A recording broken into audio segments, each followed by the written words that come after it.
Hey guys, Antonio here with Real Men, Real Style. And today I've got Ryan Masters with me. You guys have heard me talk about his channel, talk about what he does, and over at the Workout Corner, so you can go check out his website. He's a certified training and conditioning coach. Did I just kill that, Ryan? It's a little bit. Certified strength and conditioning specialist, but same idea. Well, the thing is, guys, is that we're here in Arizona together. Normally we're on other sides of the country. Ryan just moved out to Colorado.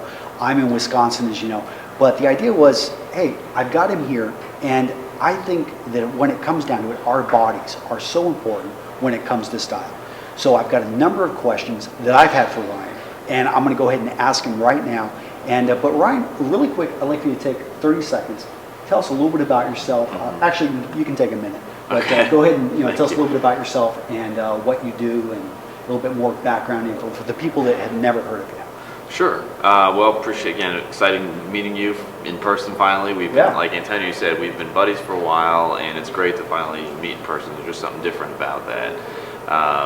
But yeah, a little bit about me. I've been training and working out forever. Probably like a lot of guys in the sense that I just was never seeing results. I was, going to the gym. I was eating healthy, and it wasn't until at one point when I went to the beach. I went to the pool actually, and I was with a girlfriend that I'd known for a while. And when I took my shirt off, she was like, "Oh, I haven't seen that before. That wasn't there before," because I had like a little bit of a gut, and it was kind of tongue in cheek, but at the same time, those are the little zingers that really kind of get you. And I was just like, okay, no more of that. So I really hit the books hard. How old were you at this time? I was 24, 25. 24, 25. Yeah, so it was about 3-4 years ago. And so since then I said, okay, enough of this, working out and eating healthy but not seeing results. And I really put my nose to the grind, went through the books, went through the training, and was able to get the transformation that I finally wanted as far as the results in terms of working out. And been on that kick ever since, because I believe, my personal philosophy, hopefully I'm not running over my minute here, is just that it's working out for me is not like about looks. It's about the disciplines and the training and improving yourself. Kind of like what you were talking about, just the image and the self-confidence that you get from working hard and just putting your nose to the grind. Well, what I really liked is that you focused on those three aspects. You focused on not just the exercising and lifting weights and that kind of the whole fitness aspect, but it was also about the rest and it was about the nutrition. And those are things that I don't feel a lot of guys they talk about. I see guys in the gym all the time that are huge. I mean, they got a big stomach and they've got big arms. Right. But that's not where I want to be. And as I've told you, I'm almost 37 years old now. I notice that my body is changing. Things are slowing down. My metabolism. I can't. So I realize that eating healthy is a big component, and I love that about your systems and what you've got set up. You don't just talk about lifting weights. It's also about you need to rest.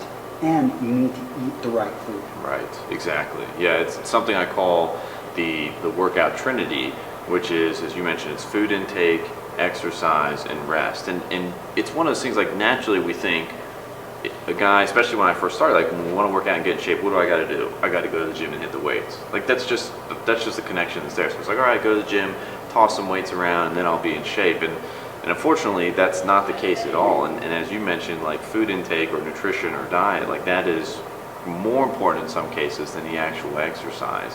And what can really kill guys, and it's tough for me to see because they've got the motivation, they're going to the gym, but because they're missing those other two elements, they don't see the results. And so they're like, must not be in the cards for me, or it's genetics, or it's just I'm not meant to be in shape. And so they kind of fall off the wagon. Okay. Well, for today, one thing I would like to do is I want to talk a little bit about, I want to spend this time asking you some questions that I think a lot of the guys have out there. And if they can, take something from these questions, I think they're going to be able to run with it, maybe get, we talk about how 20% of the information, if they just act on it, would give them 80% of the results, the Pareto principle. So let's say, I'm going to ask you a little bit about each, but let's talk about first nutrition and putting things in your body. One of the things you talk about is a lot of water. What's the deal with water? And why can't I be sucking down Cokes? Why can't I be sucking down, coffee all day? Why does it have to be water? Yeah, water is the oil, is just like an oil is to an engine of the car. It keeps everything running. That's what water is for our body. And it's tricky in the sense that we can be in a state that's semi-dehydrated. So we're still running around, walking around, feeling okay. But when we're semi-dehydrated, our body starts shutting off functions such as burning fat or building muscle.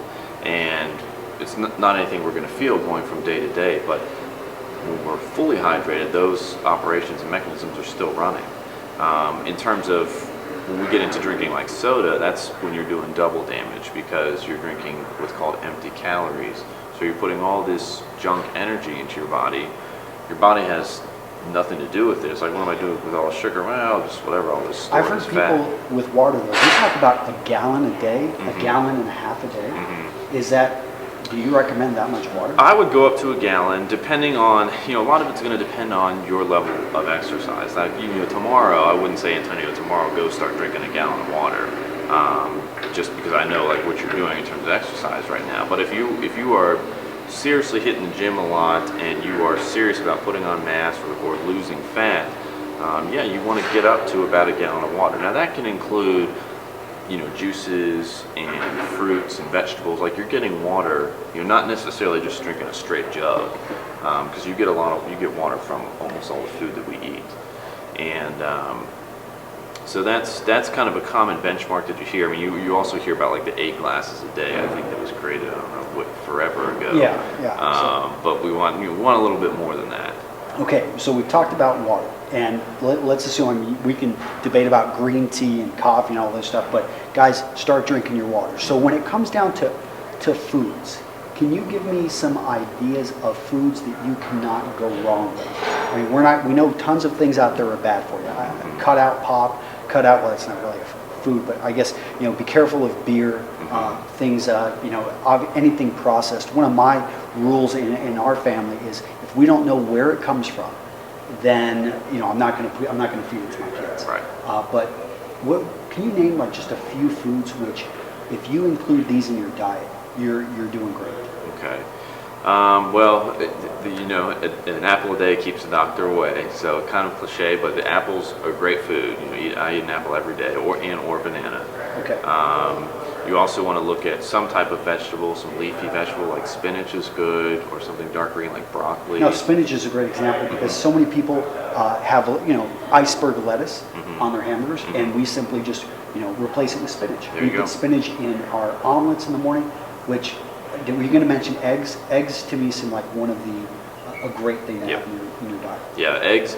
You've probably heard. When it comes to building muscle, protein is like a key ingredient. You want a lot of protein. And eggs are the best source of protein because it is the easiest way to put it is it's it's easily digestible by our body. It's all the protein blocks that we need for the body to take and then go start building muscle with. Like, without getting too complicated, like protein, not all proteins are created equal. Like protein from, say, soybeans are missing certain elements. The body can't just take that protein and start building muscle. It needs to find protein from somewhere else, put them together, and then it's ready to go build muscle. Whereas eggs, it's everything you need right there. So the body's like, oh sweet, takes it and it's ready to build muscle. And they're easy to cook. Another thing is when I look at foods, in addition to being healthy and helping us, is it easy to cook? Can you eat it in different ways? Because you don't want to be eating the same thing over and over and get stale and boring. Like we got to keep the human side to this. So what about, I'm a meat eater. Everyone knows I came from Texas. Let's talk about meat. What about chicken? Chicken's great. Chicken, absolutely. Lean meats are good. Salmon, fish. Salmon's a great fish. It's got fat, but it's healthy fat. What about things like tilapia, cod? I see a lot of other fish out there. I mean, can you go wrong with anything that's fish? Yeah, tilapia is good. And then any other fish. I don't know if there's really any fishes that you can go wrong per se. Chicken, turkey is good. Pork is, okay. You got to watch. You just want to watch for the fats, and even with the red meat's good, but you want to make sure you're getting lean or not like prime rib. It can be a lot of fat, so you want to kind of steer clear of that or use that in moderation. Okay, so we talked about fruits, we've talked about vegetables, we've talked about meats, we've talked about eggs. Let's talk about things that you should avoid. Things that, I mean, we know the pop, we know the chips, but what else should we just stay away from? Yeah, let me give you some guidelines. This is what I use when I'm shopping. Instead of saying like a particular food, because that can really vary. Like you were mentioning, I'm a big share the same belief as you as far as the processed foods. I really believe that leads to a lot of the diseases and cancers that we see later in life because of all the chemicals that are in the food. So one kind of standby rule is when you're shopping, you flip whatever you're thinking about getting over and you look at the ingredient list. And if you can't read those ingredients, then you probably shouldn't be eating it. Well, one thing that we do is we shop only on the outside of the grocery aisle. Good one. So we don't go in the center unless we're going to get paper towels or plastic spoons. Right. You know, but really, it's if I don't know what animal or where it came from, what plant, I'm not buying it. Right. Yeah, and that's another good. So those are two good rules to use. Guidelines to follow when you're shopping. Another one: if it comes through your window, don't eat it. Comes through your car window. Yes, got to be careful with those too. Okay, so we've talked a lot about, this is just the tip of the iceberg. Obviously, we could spend, there's entire courses and books written on this. So we're not going to go too deep into it. Let's talk about rest. And guys, notice I'm not talking about fitness yet because these are the things that people miss on, the nutrition and the fitness. So let's talk about rest. Right. How do you define rest? There's a couple things when it comes to the rest category, the Workout Trinity. Obviously, you have your straight up rest where you're literally sleeping. So you want to shoot for 6 to 8 hours a night. Because, see, our body doesn't build muscle when we're in the gym. We're not actually building muscle, we're tearing our muscles down. And our body builds muscle when we're sleeping. That's when it's literally taking the stuff from the eggs and whatever else you eat and putting on the muscle. So if you're cutting your sleeping time short, well, then you're not going to be getting any bigger. So that's a key component, but that's direct rest. There's also what I call indirect rest, which is like this week. This week we are in Arizona, we're running, but I'm not hitting the gym hard, lifting hard. You may have seen me eating some things this morning that other. He had about 2,000. How many waffles did you have? 7 I think waffles? I had about 7 or 8 waffles with syrup, and it was delicious. But this is why we train hard, so that when you are on vacation or when you're on trips, you can rest and play hard too, and not feel bad. I don't feel guilty about eating those. They are delicious and they are worth it. But the last part, another good thing to consider is, again, when you're working out a lot, you're tearing down, you're causing a lot of stress to your body. And it's good to get a massage at least once a quarter. And nowadays massages are popular, especially in the States.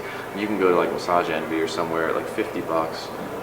Well worth the money. To say that it's too expensive is just silly. So what about, we see in the United States, and people are always saying, I don't have time to sleep. They go to bed, they're on Facebook till 1 o'clock in the morning. They get up at 6 a.m. They triple shot, espresso to wake up. If you're doing this to yourself, is this going to stunt your growth and your development of your muscles? Yeah, that's where we're looking at, kind of stuff that I teach as far as a big philosophy of mine is we bend our environment to build our body. And a lot of people, the environment breaks their body and they let the environment bend and change them, and that's the wrong way to do it. And if you really want to, whether you're trying to get to, I don't consider myself a bodybuilder at all. That's not how I train. But if you're trying to just put on muscle, get kind of like that Spartan look, you have to start taking command and control of your life and changing it to help build your body. And so, that type of lifestyle is not going to be conducive to getting. What about rest periods between workouts, both weights and between cardio? How does that work? This is kind of very, a broad brush, so it can really depend based on the training and what your goals are and what you're trying to accomplish. But generally, you want at least 24 to 48 hours between workouts. So working out 7 days a week is not going to lead to a better body? No, and that's a big misconception. Again, because it kind of makes sense. It's like, well, I'll just hit the gym like every day this week and work out every day, and that'll make up, and that'll kind of get me results faster. And it goes back to, remember, going to the gym does not get you big. It tears down your muscles. right? So if you're just tearing down your muscles all week, what are you doing? Like you end up in like negative state, with nothing. Whereas you go to the gym, you work hard, you tear them down, you rest the day, then you go back the next day and tear them back down again. That's a better cycle to follow than trying to work out every day. So in recap, we've talked about getting enough sleep, we've talked about getting massages, and we've talked about having time between workouts. Guys, and the fact that we don't pay attention to rest, it sounds counterintuitive because rest sounds good. It sounds nice. That's like the gentlest part of the of this circle, of this triangle. Right. All right, so let's jump into it. We're going to talk about 5 core exercises and some auxiliary ones as well. And we're also going to talk about compound versus isolation lifting. So really quick, what 5 exercises? I think, and I'll start. You mentioned running is a cardio one, and you can do elliptical or anything, but having a cardio in there, you say is really important. Yeah. So that one we've heard before, and it more comes down to what works for you, right? Right. Yeah. Because some guys have injuries, especially, I work with a lot of, not necessarily older, 40 to 60-year-old guys, and there's just parts that are just, it hurts to pound the pavement. So in that case, I'm like, go ahead, hit the bike, the elliptical, the Stairmaster, whatever works for you.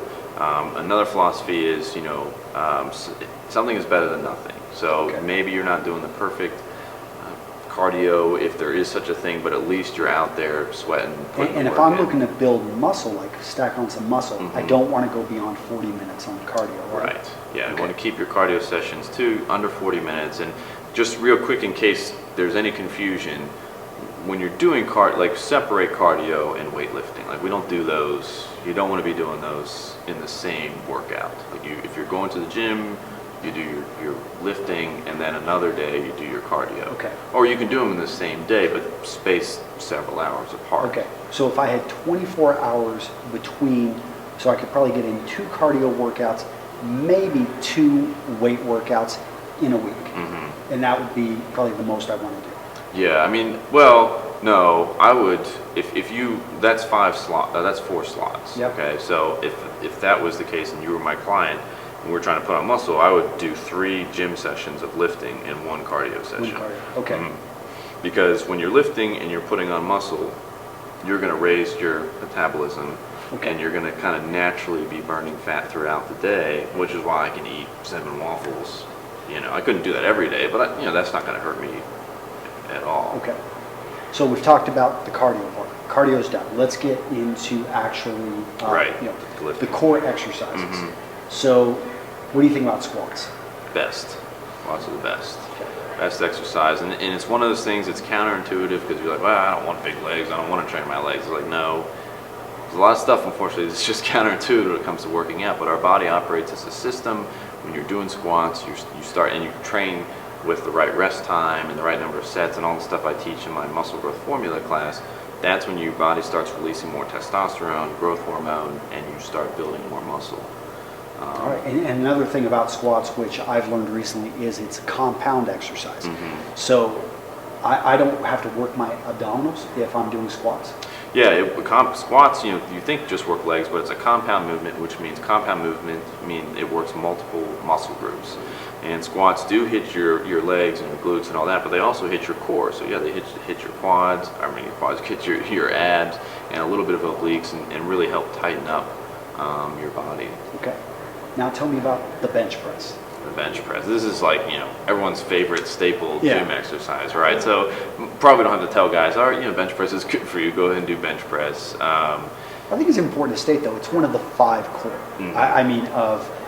This is something that it just needs to be part of the workout. Works the chest, works the arms. Shoulders.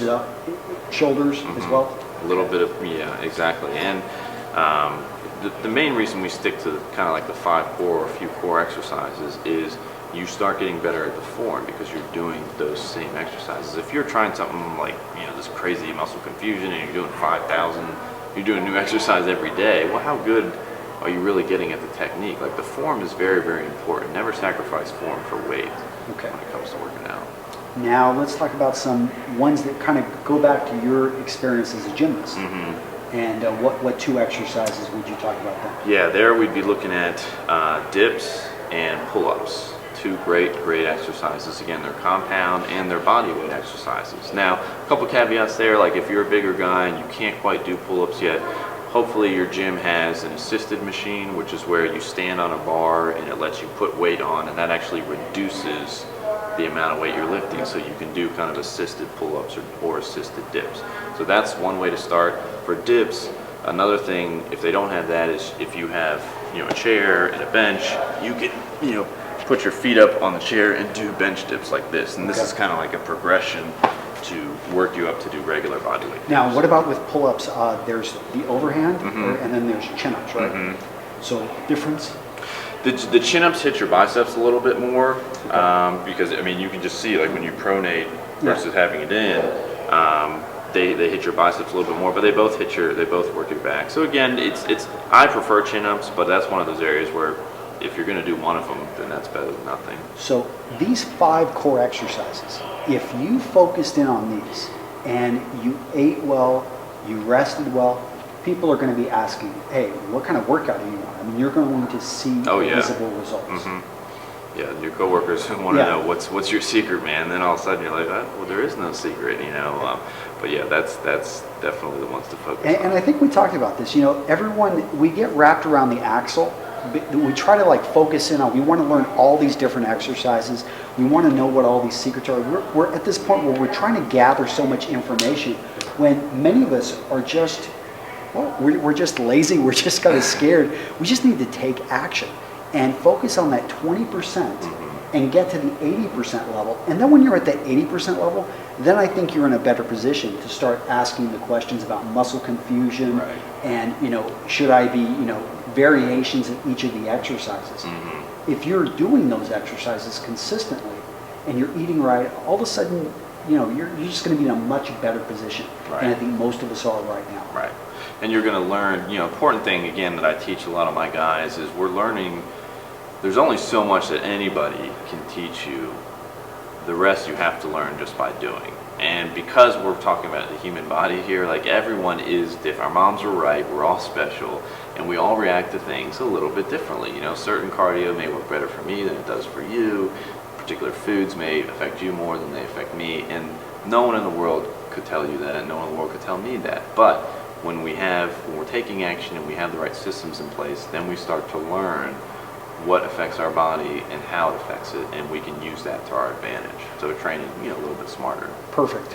All right. Well, this has been Ryan Masters. Thank you for being a guest here at Real Men Real Style. Absolutely. And guys, if you want more information, just go over. I'm going to link to it I'll link to his YouTube channel, the Workout Corner, and any other ways they can find you online. Yeah, if you check out the YouTube channel, I also email my guys every day, so you're welcome to download it. And you have a couple free workouts you can get started on at theworkoutcorner.com. Just sign up for one of those, get you started. If you want to jump right into it, there's my muscle growth formula where I kind of break all this stuff out step by step to follow, and then you go through that as well. And worst case, you've got tons of great, solid, free content right there on the web. But guys, one thing I really like about Ryan, again, is I'm approaching 40 years of age, and your body starts to change. What I really like about Ryan is he has a lot of knowledge for the guys in their 30s, 40s, 50s who are still looking to take care of their bodies. And you've got some great information about that. So yeah, and like we were talking about earlier, it's not, especially for guys like us and your subscribers who the looks are nice and it's nice to get the double takes from girls or whatever, but it's really more about commanding a greater presence and being able to have more energy throughout the day to hit your tasks harder, to wake up ready to go, and just kind of building your world around you. At least that's kind of the philosophy of how I use it. Fitness as a supplement to support my lifestyle, not to be my lifestyle. There's a great book out there. It's called Spark. You guys should check it out, and they talk about the relationship of a healthy body with a healthy mind, and how actually exercising, in a sense, makes you smarter, or it makes your brain, in a sense, be able to perform at a higher level, which is pretty important, no matter where you want to be in life. So guys, I will see you in the next video. Take care. Bye-bye. Bye.